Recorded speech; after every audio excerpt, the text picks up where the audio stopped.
মাতৃত্বকালীন ছুটি নিয়ে সর্বশেষ আপডেট। বাংলাদেশ সরকার বর্তমানে প্রসূতি বা মাতৃত্বকালীন ছুটি হিসাবে 6 মাস নির্ধারণ করেছে।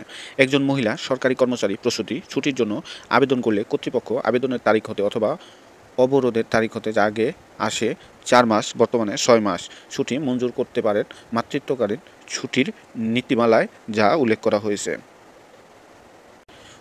মাতৃত্বকালীন ছুটি জীবনে 2বারের বেশি প্রাপ্য হবেন না কর্মচারীরা। এই ছুটি অর্জন করতে হয় না এবং ছুটি হিসাব হতে ডেবিট হয় না। এই ছুটির সাথে যে কোনো ছুটি মঞ্জুর করা যায়।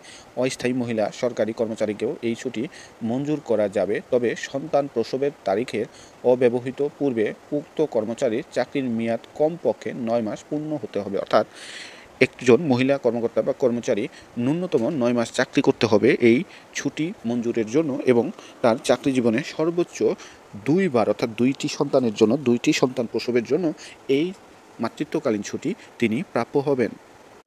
মাতৃত্বকালীন ছুটি নিতে কি মেডিকেল টেস্টের রিপোর্ট জমা দিতে হয়? হ্যাঁ।